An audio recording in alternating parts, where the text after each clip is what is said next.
Subscribe करें और bell दबाएं ताकि कोई खबर रह न जाए।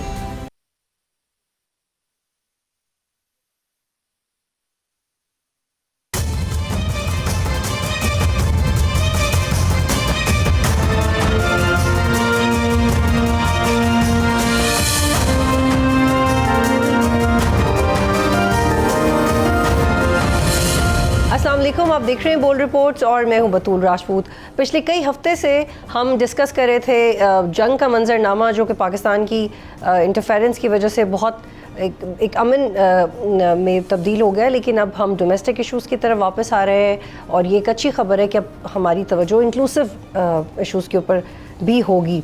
So that's a good news. मुझे ज्वाइन कर रहे हैं प्रोग्राम में हाफिज़ एहसान खोकर साहब, माहिर कानून है। फैसल चौधरी मुझे ज्वाइन कर रहे हैं, रहनुमा तहरीक इंसाफ हैं। जुल्फ़िकार इकबाल साहब मुझे ज्वाइन कर रहे हैं, नुमाइंदा बोल हैं, कोर्ट कवर करते हैं। और इन तीनों से हम ये पूछेंगे कि what is going on legally with Pakistan Tehreek Insaf. और मैं शुरुआत करूँगी खोकर साहब आपसे, ताकि हम अच्छा रिएक्शन ले सकें फैसल का। उसके बाद ये जो 3 जजेस का ट्रांसफ़र हुआ है और हाई कोर्ट में इनका तबादला किया गया, चीफ जस्टिस आफरीदी ने जुडिशल कमीशन का इजलास बुलाने से भी इनकार किया। इसके परसेप्शन ये बनती जा रही कि इसका कोई मंतक नहीं था, ये नहीं होना चाहिए था, क्यों ऐसा किया गया? बिस्मिल्लाहिर्रहमानिर्रहीम। बतूल, अगर आप इसको बड़े कैनवस पे देखें, चूँकि हमने बहुत सारी चीज़ों को टाइमिंग के साथ जब इकट्ठा करते हैं तो फिर हम सिलेक्टिव हो जाते हैं और फिर हमारी लाइकिंग या डिसलाइकिंग आ जाती है, और उस लाइकिंग डिसलाइकिंग के लिए हमने जजेस को या सिस्टम को हमने एफिलिएटेड कर दिया हुआ है। अगर चीफ जस्टिस या अफरीदी अगर एक काम करता है, पहली दफ़ा जब दूसरे हाई कोर्ट से जजेस आए तो उन्होंने कहा बहुत अच्छी बात है, तो सारों ने एक नैरेटिव क्रिएट कर लिया है जो पीटीआई थी कि देखें जी चीफ जस्टिस जो है वो किस तरह ये कह रहे हैं जी। अब चीफ जस्टिस ने अगर ये व्यू लिया कि जी इसको जो है अभी इस तरह नहीं होना चाहिए था, या उसकी मीटिंग का एक प्रोसेस है, वो आर्टिकल 175A के अंदर उसको अडॉप्ट किया गया। जुडिशल कमीशन के अंदर 15 मेंबर्स आए, उन्होंने बैठ के एक फ़ैसला किया। अब ये है कि जो जनरली अगर आप पूछें तो ये जो ट्रांसफ़र्स है ये होनी चाहिए पाकिस्तान की सारी हाई कोर्ट्स के अंदर भी। अगर इस्लामाबाद हाई कोर्ट के 5 या 6 जजेस हैं और उन्हीं के सामने आपने केसेस लगाने, तो उनके लिए एम्बैरसमेंट थी कि बार बार एक ही पार्टी के केसेस आ रहे हैं, और अगर आप रिलीफ दें तो लोग आपसे खुश हैं, अगर आप रिलीफ ना दें तो आप उसके अंदर टारगेट कर दिए जाते हैं। इसका इंडिया ने बड़ा ज़बरदस्त हल निकाला हुआ है। 1949 के कॉन्स्टिट्यूशन 49 का जो उन्होंने बनाया, आर्टिकल 222 जो है, उसके अंदर एक हाई कोर्ट से दूसरे हाई कोर्ट के अंदर पिछले 10 साल के अंदर 150 के करीब हाई कोर्ट के जजेस को उन्होंने ट्रांसफ़र किया। उसके बाद ये है कि उनका जो कॉलेजियम ये फैसला करता है कि एक हाई कोर्ट का अगर प्यूने जज है तो दूसरे हाई कोर्ट का जाके उसे चीफ जस्टिस लगाते हैं। एक हाई कोर्ट का प्यूने जज को चीफ जस्टिस भी नहीं लगाते, क्योंकि बुनियादी वजह ये है वो समझते हैं कि इसके अंदर भी एक जुडिशल कैप्चर जो है इंस्टीट्यूशन के अंदर वो आता है। आप इंडिया की मिसाल बहुत अच्छी दे रहे हैं, लेकिन इन जजेस ने खत भी लिखा था। नहीं, देखो एक तो ये ने खत नहीं लिखना चाहिए था, जजेस का काम खत लिखना नहीं है। अब दूसरा इसका और देखें ना, आपके कॉन्स्टिट्यूशन में आर्टिकल 226वीं तरमीम से पहले भी था, उस दौर के अंदर भी हाई कोर्ट के अंदर जजेस जो है ट्रांसफ़र किए गए। उसके बाद कॉन्सेंट आया, फिर आपके ट्रांसफ़र किए गए, सिंध से बलूचिस्तान किए गए, शरीयत कोर्ट के अंदर किए गए। उसके बाद ये है कि इस्लामाबाद हाई कोर्ट के अंदर डायरेक्ट चीफ जस्टिस भी लाए गए। ये प्रोसेस तो था। अब ये है कि अगर जिस एनवायरनमेंट के अंदर हम पिछले 2.5-3 साल से चल रहे हैं, उसके अंदर हमने कुछ चीज़ों को अलाइनमेंट के अंदर चले गए थे, और वो अलाइनमेंट सिस्टम के लिए ठीक नहीं थी, न जजेस के लिए, न जुडिशरी के लिए, और ना ही राइवल पार्टीज़ के लिए ठीक थी। अब ये देखें कि तो अब आप, I am sorry to cut you, लेकिन आप कह रहे हैं कि ये चीज़ों को डीपोलिटिसाइज करेगा और सॉर्ट करेगा। आप देखिएगा, नहीं अब आप ये देखिएगा, एक से बताओ, 3 जजेस लगाए गए, परसेप्शन ये बनाया गया कि शायद ये ज्वाइन ही नहीं करेंगे। उनका रोस्टर निकला है मंडे को वो ज्वाइन करेंगे, एंड दे आर हैप्पी जी कि जी एक जा रहा है बड़ी हाई कोर्ट में लाहौर में जा रहा है, एक पेशावर के अंदर वैसे हमें टैक्स की ज़रूरत है, एक का बैकग्राउंड ही सिंध का है, वहाँ के ऊपर जो है वो जाके वो अपना काम करेंगे। तो अगर वो जजेस जो हैं जिनका ट्रांसफ़र हुआ है, they are happy to go in their respective high courts, तो हमें इन चीज़ों को मेरा ख्याल है पोलिटिसाइज नहीं कर, उनकी जगह जो आएंगे उन्होंने भी तो फैसला करना है। Most of us believe that they are not happy, और वो कहते हैं कि हमारी तो मर्जी ही नहीं पूछी गई, तो इसकी कानूनी क्या मर्जी ना होती तो जाता ही ना। क्या जी कानूनी क्या वैल्यू? देखिए, कानून और आइनी पोजीशन जो इस मुल्क में है, वो इस वक्त ना मुल्क में आइन है ना कानून है। जिस तरह से आइन को मोम का नाक बना के जिस तरह से मर्जी उसको शेप दे लें। हाफिज़ साहब ने अभी इंडिया की मिसाल दी और साथ में उन्होंने मुश्किल सा लफ्ज़ इस्तेमाल किया, कोलिजियम। कोलिजियम का मतलब ये होता है कि वहाँ पर जजेस फैसले करते हैं, जुडिशरी कौन जज कहाँ पर ट्रांसफ़र होगा, और वहाँ पे ये भी जजेस हैं जहाँ पे उनकी अपनी औलाद प्रैक्टिस करी होती है, वो they seek transfer from that high court to another. हमारे यहाँ पे प्रॉब्लम ये है कि जो फैसले हैं ये एग्जेक्टिव नहीं हैं, और जो इसको जुडिशल कमीशन की फॉर्मेशन है उसमें जो एग्जेक्टिव है वो हावी है जुडिशरी के ऊपर, और इस ट्रांसफ़र्स को हाईली पोलिटिसाइज देखा गया है। और बार्स ये समझती हैं कि ये जजेस टारगेट हुए हैं। जो आपने ख़त का हवाला दिया, अब मुझे बताइए कि जजेस को ख़त नहीं लिखना चाहिए। जजेस जो सारी दुनिया के फ़ैसले करते हैं, उन्होंने उस ख़त में अपने जो सुप्रीम जुडिशल काउंसिल जो अदलिया का इदारा है, उसने कहा जी ये हमारे साथ मामलात हुए हैं, अब हमें आप डायरेक्शन दें कि हम क्या करें। ठीक है, जिस पे जो है वो जज ब्लैकमेल होते रहें, शहरी ब्लैकमेल होते रहें, शिकायत न करें, उनके घरों पे आप रिकॉर्डिंग्स लगा दें, उनके घरों में कैमरेज लग जाएं तो वो शिकायत न करें। ये तो मेरे ख्याल में ज़्यादती होगी ये बात कहना। हर शख्स की एक प्राइवेसी होती है और इज़्ज़त होती है, और अगर जज की इज़्ज़त कोई हम नहीं करेंगे तो फिर कौन करेगा। तो ये देखने वाली बातें हैं कि इस चीज़ को अगर वो जाते हैं लाहौर में, पहले क्यों फिर आपने 73 से लेके और इवन जो 62 और 56 के भी जो कॉन्स्टिट्यूशंस हैं, जज की मर्ज़ी उसमें शामिल की गई। लेकिन ना वहाँ पे एक जिसे आप जॉब सिक्योरिटी कहते हैं, इंडिपेंडेंस ऑफ जुडिशरी है। बाबर सत्तार साहब का जो लेटर है that is pretty much on record. वो कह रहे हैं कि जी देखें, इस तरह से मुझे आप सुन लें, आपने सुनना भी उनको मुनासिब नहीं समझा। फिर जहाँ पे उनको ट्रांसफ़र किया जा रहा है द चीफ जस्टिस के हमें उन्होंने कहा जी कि अपना हमें ज़रूरत नहीं है इनकी। तो आप मुझे ये बताइए कि तो चीफ जस्टिस जिन्होंने रोस्टर निकालना है, जिन्होंने उनकी अपॉइंटमेंट करनी है, जहाँ पे उन्होंने रजिस्ट्री, क्योंकि अनलाइक सुप्रीम कोर्ट 26वीं तरमीम के बाद ये जो कॉन्स्टिट्यूशनल बेंचेस हैं ये किसी हाई कोर्ट में नहीं है। सो 26वीं तरमीम प्रैक्टिकली जो है not even in Islamabad High court, वहाँ पे भी चीफ जस्टिस हैं। लाहौर सिंध हाई कोर्ट ने बनाया है, बाकी हर जगह पे वही पुराना निज़ाम है और चीफ जस्टिस जो हैं वो पावरफुल हैं। ठीक। तो आप अगर सिलेक्टिवली अप्लाई करेंगे एक प्रिंसिपल को, तो उस पर बिलाशुबा फिर सवालात भी उठेंगे, फिर आपकी नीयत को भी। इसी को आगे बढ़ाते हैं। जुल्करनैन, जो जस्टिस बाबर सत्तार ने कहा है कि उनका मौक़िफ़ भी लिया जाए, कि अभी आपको लगता है कि किसी सूरत हाल में उनका मौक़िफ़ लिया जा सकता है, क्योंकि जो जुडिशल कमीशन है उसमें ऑलरेडी हुकूमती अरकान इसकी फेवर में बात कर चुके हैं, तो ये कैसे अनफोल्ड होगा मामला आगे जाए? देखिए, बाबर सत्तार साहब ने तो आइन के मुताबिक ही अपने एक रिप्रेजेंटेशन देने के लिए जुडिशल कमीशन को लिखा था कि ट्रांसफ़र से पहले मेरा मौक़िफ़ भी सुन लें। अब वहाँ पे जब जुडिशल कमीशन बैठ जाता है, फिर वहाँ प्रोसीजर या कोई चीज़ फॉलो नहीं होती, सिर्फ वोटिंग के ज़रिए सब कुछ हो जाता है। ये बड़ी अनफॉर्चुनेट बात है वहाँ पे कि हर फैसला वो वोटिंग से कर देते हैं। जैसे उन्होंने एक ये फैसला किया वोटिंग से, उसी इजलास में कमीशन ने कि जो ट्रांसफ़र हुए हुए जजेज़ हैं, इनसे जो वैकेंसीज़ खाली हुई हैं वो भी ट्रांसफ़र के ज़रिए ही पूरी की जाएंगी। मतलब नए जजेज़ यानी कि नहीं आए जाएंगे, पुराने ही आपने इधर से उधर ASI की तरह ट्रांसफ़र करते रहना जजेज़ को। और दूसरी बात ये कि मैंने कुछ non judicial member judicial commission के जो हैं, बीइंग अ रिपोर्टर, दायरे दिमाग में खड़का था कि ये हुआ क्यों है। कुछ जुडिशल मेंबर्स, कुछ नॉन जुडिशल मेंबर्स, उनसे मैंने कुछ ऑफ द रिकॉर्ड बात करने की कोशिश की कि डोगर साहब को ऐसी क्या हाजत हुई थी कि उन्होंने कहा जी ये 3 बंदे ट्रांसफ़र कर दें। 5 कहे थे, 2 उन्होंने खुद वापस ले लिए ना। वो पता था पहले से कि जाना 3 नहीं है, इतनी खबर हमें 2 महीने पहले सबको पता है कि आ गई थी कि इन 3 को निकालना है, 2 को कुछ नहीं करना।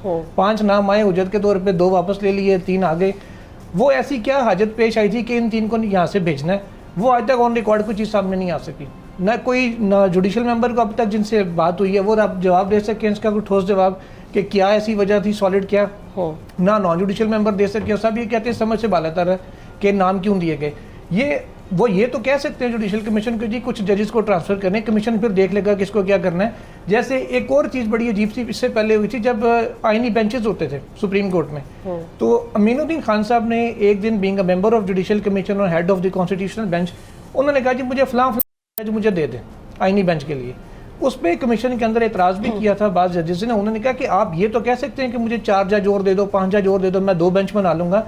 आप पिक एंड चूज़ कैसे कर सकते हैं कि मुझे ये जज चाहिए। तो उसके ऊपर भी फिर जब एतराज़ तो वैलिड था, देने के उन्होंने कहा जी वोटिंग करा लें।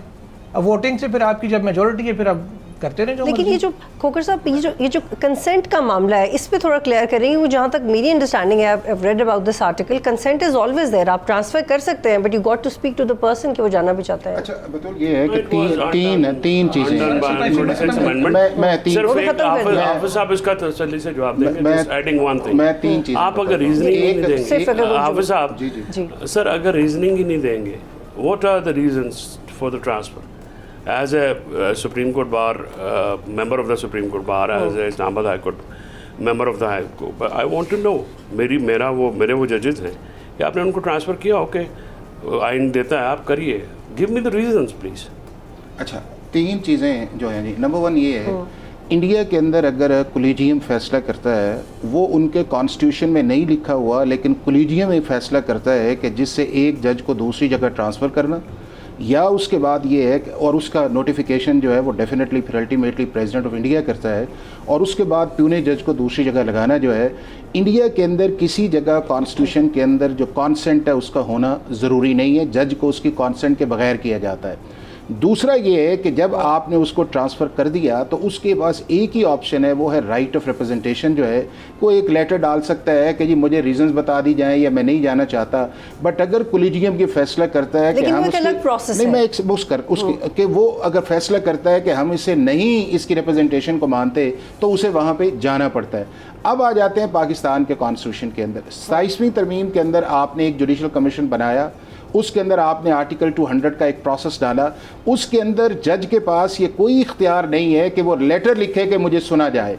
देखें ना कि चीज़ ये है कि आपको आइन अच्छा लगता है, ये आइन अच्छा नहीं लगता, ये आपकी अपनी सवाबदीद, बट आइन तो मौजूद है, वो आइन मौजूद है जिसके नीचे आप काम भी कर रहे हैं, सुप्रीम कोर्ट काम कर रही है, फेडरल कॉन्स्टिट्यूशनल कोर्ट है, जुडिशल कमीशन है, उसके अंदर किसी जगह नहीं लिखा हुआ कि जज साहब जो हैं वो एक लेटर डालेंगे जुडिशल कमीशन को और वो कहेंगे कि मुझे मौका दिया जाए। बोल यू है, और ब्रेक के बाद जब हम वापस आएंगे तो आप तीनों मुझे समझाएगा कि इस सब में कॉन्स्टिट्यूशनल कोर्ट कहाँ स्टैंड करता है, वो जो एक ग्राउंड बनाया गया था कि अगर किसी को समझ नहीं आ रही कि आफ्टर द ब्रेक कि इंटरप्रिटेशन भी क्या करनी है, एक अलग कोर्ट ही बना दें, वो क्या इसमें काम आएगा। एक ब्रेक लेते हैं फिर वापस आते हैं।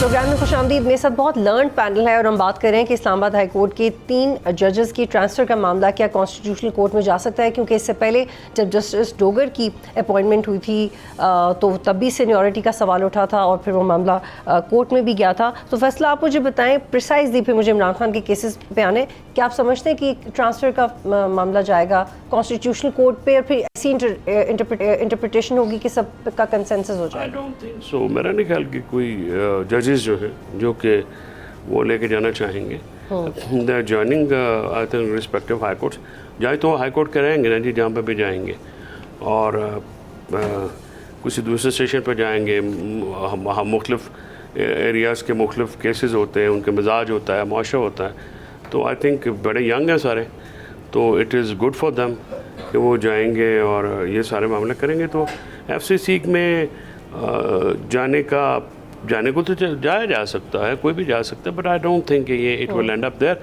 बिकॉज FCC के ऊपर भी लोग अपने तहफ़्फ़ुज़ात हैं। 26वीं तरमीम के बाद वो समझते हैं कि वो पैरेलल जुडिशल सिस्टम है जो कि बेनिफिट करने के लिए इस हाइब्रिड निज़ाम को वो क्रिएट किया गया है, ये एक जनरल तासुर है।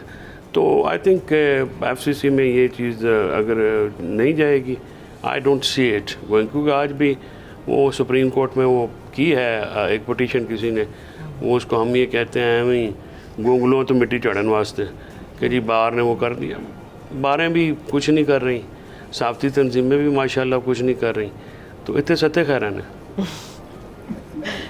जो पहले वाला था इस पे भी आ जाता, अभी देख रहे कि कोई भी हाफिज साहब का बिल्कुल छोटी जी ख्वाहिश है, ये कहते हैं कि जज जड़े ने ना चू ना कर, नहीं खबरदार बोले ना ना बिल्कुल नहीं है, चू ना करे, कुछ और कर ले। जज का काम ना चाह करे ना चू करे। जज का काम ये है कि अदालत के अंदर आइन के नीचे बैठ के फैसला करे। जज का काम ये है कि बोले नहीं, ये सिर्फ उन 3 जजों का काम है या बाकियों का भी है? सबका ये काम है, सबका ये काम है। और दूसरा 2 चीज़ें हैं, अब देखें लेटर्स पे पहले बात थी, अगर आइन के अंदर उस अदालत के जज को इख्तियार नहीं है कि जुडिशल कमीशन को लेटर लिखे और अगर लेटर लिखा जाता है तो इसका मतलब ये है कि आपने कॉन्स्टिट्यूशन को फॉलो नहीं किया।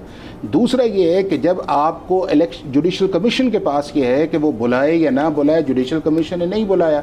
अब तीसरा ये है कि आपने एक फैसला कर दिया, आपने उसको ज्वाइन कर दिया और आप वहाँ पे चले गए और उसकी बुनियाद के ऊपर अब एक और चीज़ आ गई और जिस कोर्ट के अंदर गए हैं, सुप्रीम कोर्ट के अंदर जो पिटीशन भी आई है, सुप्रीम कोर्ट के पास तो 27वीं तरमीम के बाद किसी भी क्वेश्चन ऑफ लॉ को पिटीशन को एंटरटेन करने का है ही नहीं है। वो FCC ने करना है, FCC के पास जाएं, वो उसके मुताबिक आप फैसला करती है।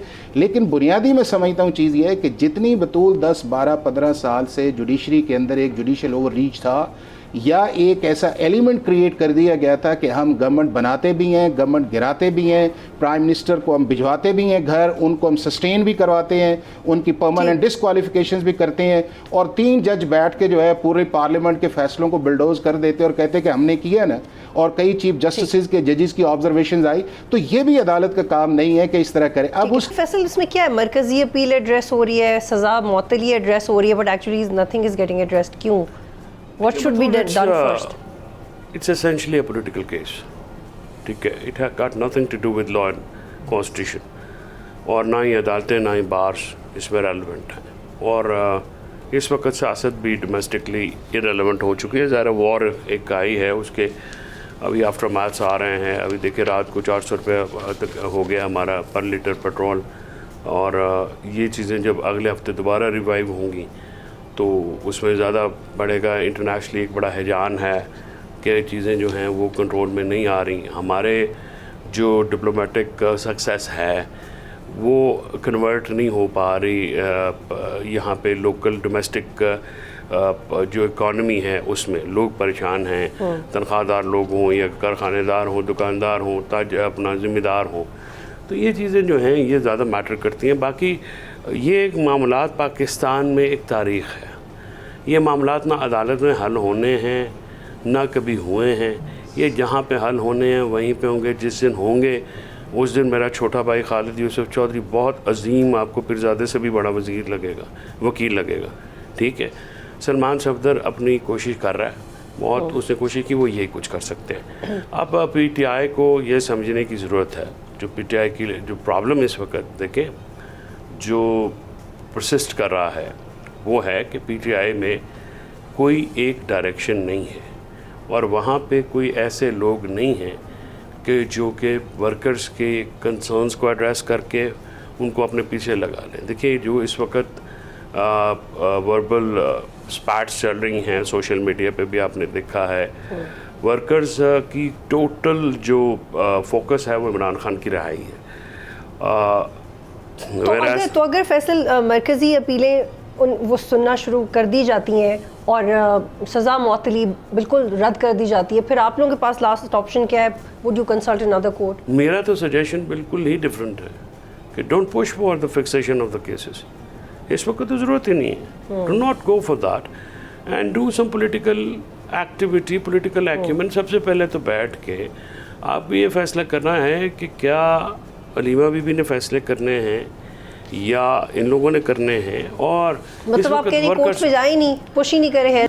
देखिए आपको इस वक्त टेक कॉल करने की पोजीशन में PTI नहीं है, ये बात माननी पड़ेगी। आप पॉलिटिकली जो इस वक्त बाहर खान साहब ने जो टीम लगाई है वो बहुत वीक है और उसका सबसे ज़्यादा नुकसान इमरान खान साहब की ज़ात को हुआ है और वो होगा भी, हो रहा है। इमरान खान साहब इस वक्त ये कहने में बड़ी तकलीफ़ होती है मुझे, क्योंकि मेरा उनके साथ बहुत करीबी ताल्लुक़ है, बहुत इज़्ज़त और बहुत एक रिस्पेक्टफुल हमारा ताल्लुक़ है। एक तो उनकी बिनाई चली गई है परमानेंटली, 85% वो वापस नहीं आएगी। दूसरा ये है कि मुझे अभी टेबल के ऊपर उनके लिए कोई इस किस्म का वे आउट नज़र नहीं आ रहा कि जिससे आप ये कहें आप जितने मर्जी बंदे इकट्ठे कर लें you will not be able to fetch him out.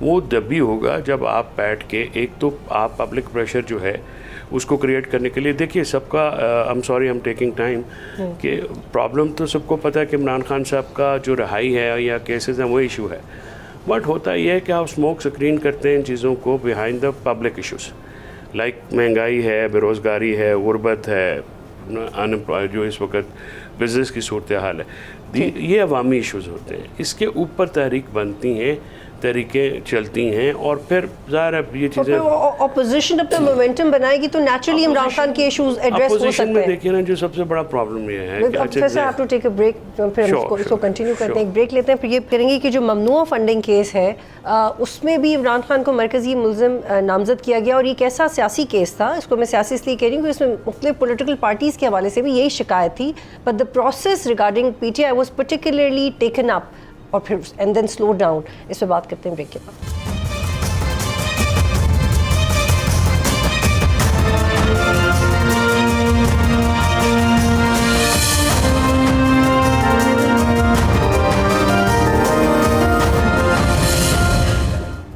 Programme में खुश आमदीद। मेरे साथ बड़ा ब्रिलियंट पैनल मौजूद है और जो डिस्कशन का टेम्परेचर है वो इतना हीटेड अब तक कि ब्रेक में भी हम ब्रेक नहीं ले सके। जुल्करनैन, मुझे ये बताएं कि जो ममनुआ फंडिंग केस है उसमें जो इमरान खान की नामजदगी है वो कितनी चैलेंजिंग होगी, क्योंकि पहले इसमें कोई तेज़ी नहीं आई, ये भी एतराज़ होता रहा, ऐसे केसेस बाकी पार्टीज़ पे भी बनते हैं। एग्जैक्ट ट्रांसलेशन क्या है, जो फ़ंड बाहर से आता है या डॉलर आता है, how do you justify that कि वो ममनुआ है भी या नहीं, तो इसमें क्या होने जा रहा है, कितनी सज़ा हो सकती है, ये कैसे कंक्लूड होगा केस? देखिए, इसमें ये है कि इलेक्शन कमीशन ने स्क्रूटनी की थी, 2014 में केस दायर हुआ था, अकबर एस बाबर साहब ने किया था और ये 18-19 में जाके प्रॉपर स्क्रूटनी स्टार्ट हुई इसकी। इन द मेन वेन के पैरेलल फरूक हबीब साहब ने PTI से दायर की थी दरखास्तें इलेक्शन कमीशन में कि नॉन लीगल पीपल्स पार्टी की भी स्क्रूटनी की जाए। उसमें चौधरी फैसल साहब जी ये साथ बैठे हैं, अपने सज्जे पास ही देखो ना वो आपकी तरफ आ ही रहा था ना अगली कहानी में। अच्छा, वो PTI की तो स्क्रूटनी मुकम्मल हो गई, इलेक्शन कमीशन की रिपोर्ट भी आ गई। रिपोर्ट आई तो उसमें इलेक्शन कमीशन ने कहा कि जो फंडिंग बाहर से जितनी है ये सारी ममनू है। होता ये है कि अमेरिका में एक कानून है फारा, फॉरेन एजेंट्स रेगुलेटरी अथॉरिटी। फारा के तहत अगर आपने भी कोई फंडिंग करनी है पाकिस्तान में किसी जमात के लिए, किसी के लिए, आप उस लॉ के तहत अपने आप को रजिस्टर करवाएंगे। वहाँ पे आप एक बनाते हैं LLC, लाइबिलिटी लिमिटेड कंपनी, उसके तहत आप एक रुपये का हिसाब फारा की वेबसाइट के ऊपर पड़ा होता है कि किसने कितना आपको फंड दिया और आपने कहाँ से उसको मूव किया। वो टोटल बैंकिंग ट्रांजैक्शन का केस है। अच्छा, उन्होंने ये किया कि इलेक्शन कमीशन ने ये करार दिया अपनी स्क्रूटनी में कि जो PTI LLC बनी है वहाँ पे, ज़ाहिर फंड लिंक लेने के लिए बनी थी कि PTI के नाम पे आना है तो उसी नाम से बनानी थी। उन्होंने कहा कि ये क्योंकि भले वहाँ के लॉ के तहत रजिस्टर्ड, लेकिन ये गैर मुल्की कंपनी है, इसलिए गैर मुल्की कंपनी से पैसे नहीं आ सकते, जबकि उसको बनाने का मकसद ये था कि PTI के लिए हम फंड जनरेट करेंगे। उन्होंने इसको इलीगल डिक्लेयर कर दिया। गवर्नमेंट को फैसले में अपने जो उनकी ऑब्जर्वेशन थी, आखिर में एक लाइन ये लिख दी कि गवर्नमेंट चाहे तो क्रिमिनल केस पे इसको कंसिडर कर सकती है। FIA ने इंक्वायरी शुरू की तो उस वक्त ये नहीं पता था कि केस जाना किस कोर्ट में। बैंकिंग कोर्ट में लेके गए तो उन्होंने कहा जी जब कोई बैंक का फ्रॉड ही नहीं है हम कहाँ से करें। फिर वो FIA स्पेशल कोर्ट में लेके उन्होंने कहा जी हम तो खाली करप्शन देखते हैं। इतने में द मीनवाइल खान साहब की और एक दो लोगों की बेल, जो उनको मुलजिम नामजद किया गया था इनिशियली इंक्वायरी में थे, उन्होंने बेल अप्लाई कर दी। मोहसिन अख्तर कियानी साहब जो अब लाहौर हाई कोर्ट को प्यारे कर दिए गए हैं, इन्होंने उसमें जजमेंट लिखी और कहा कि भेजने वाले का भी पता है, आने वाले का भी पता है, पॉलिटिकली फंडिंग अलाउ थी नहीं थी वो इलेक्शन कमीशन जाने और उनका काम जाने, क्रिमिनल केसेस में कहाँ से आ गया, इलीगैलिटी क्या है जब बैंकिंग चैनल के थ्रू सारा कुछ आया है, उसका जवाब प्रोसिक्यूटर्स के पास नहीं था। तो बड़ी सख्त ऑब्जर्वेशन उन्होंने इस हवाले से दी थी। उसके बाद इस केस पे मिट्टी पड़ गई। अब ये तकरीबन कुछ 4-1 साल के बाद दोबारा इस पर कोई टाकी शाकी मार के इसको चालान जमा करवाया गया है और जब वो चालान भी 4-5 दिन से स्क्रूटनी में है, रजिस्ट्रार जो स्पेशल कोर्ट हैं वो उसकी स्क्रूटनी कर रहे हैं, अभी तक वो कोर्ट के अंदर पेश नहीं हुआ, रजिस्ट्रार ऑफिस में जमा हुआ है। अब 11 मई की डेट है, 11 मई तक वो स्क्रूटनाइज होके वापस आएगा कोर्ट में। पार्टी और नून लीग के केसेस का क्या? अच्छा, उनका ये बना कि उनके वो भी तो 2017 से ही पाइपलाइन में। अच्छा, उस दौरान ये हुआ कि जो स्क्रूटनी कमेटी के एक मेंबर थे वो रिटायर हुए, जो PTI वाले भी रिटायर हुए थे वो फौरी लग गए थे। जो उनके वाले गए थे वो आज तक ना आए ना दोबारा स्क्रूटनी कमेटी बैठी।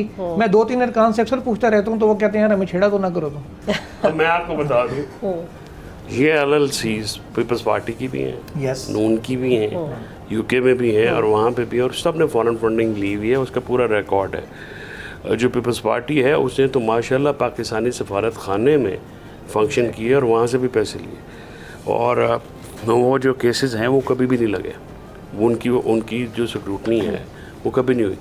ये भी तो पोलिटिसाइज मुकदमा है ना PTI के ख़िलाफ़ कि जी आप फ़ॉरेन फंडिंग अगर आप इमरान खान के ख़िलाफ़ क्रिमिनल केस बनाएंगे, वक्त तो सदा एक जैसा नहीं रहता। तो कि ये जो अभी पाकिस्तान पीपल्स पार्टी और पाकिस्तान पीपल्स पार्टी पार्लियामेंटेरियन, आप देखें ये कभी भी नहीं होता, ये एक दूसरे को पैसे देते हैं। और नवाज शरीफ साहब ने तो अपनी पार्टी से लोन लिया हुआ है as per record, Nawaz Sharif जी, अपनी पार्टी से लोन लिया हुआ, और वो वापस ले, उन्होंने फंडिंग की फिर कितना वापस लोन लिया हुआ? वो अभी तो याद नहीं है। 12-15 लाख नहीं ज़्यादा था। उस दौर में, पुरानी दौर की बात है।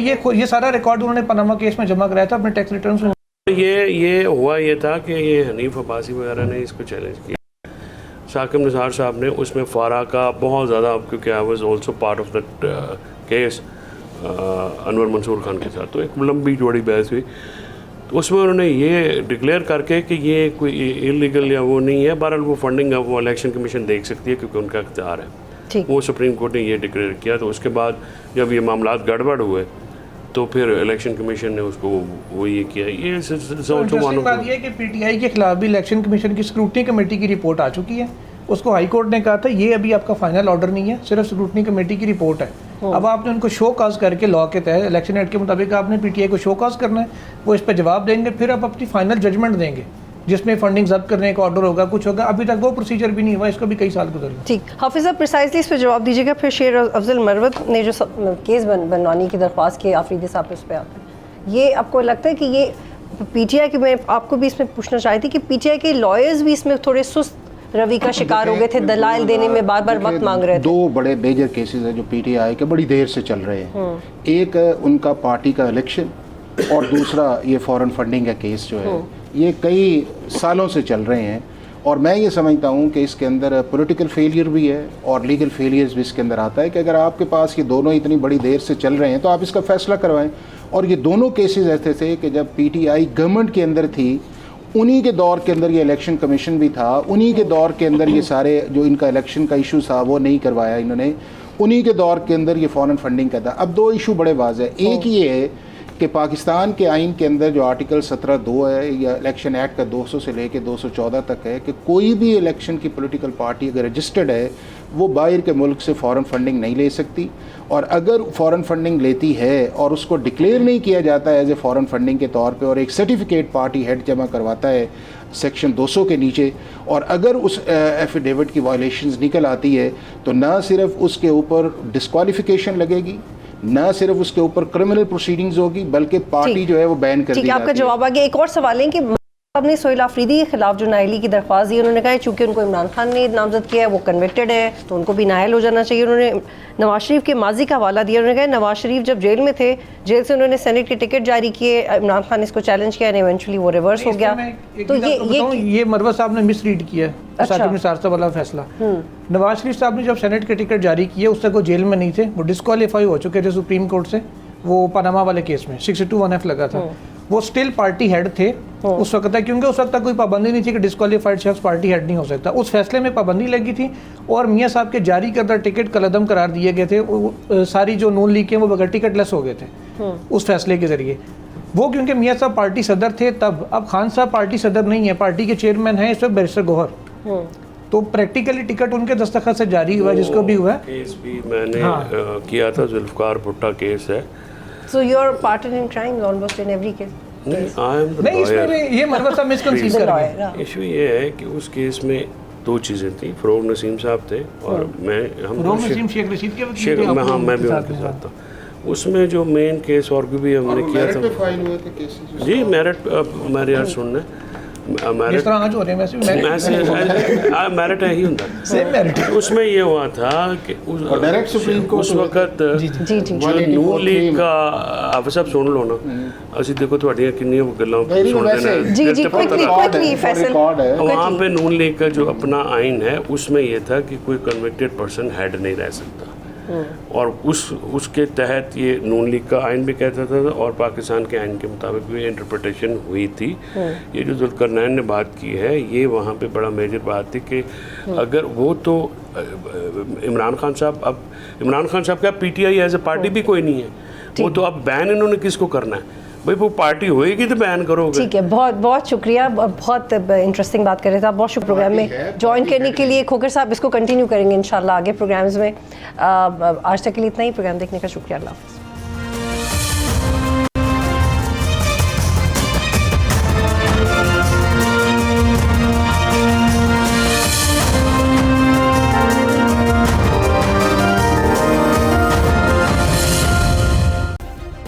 सब्सक्राइब करें और बेल दबाएं ताकि कोई खबर रह न जाए।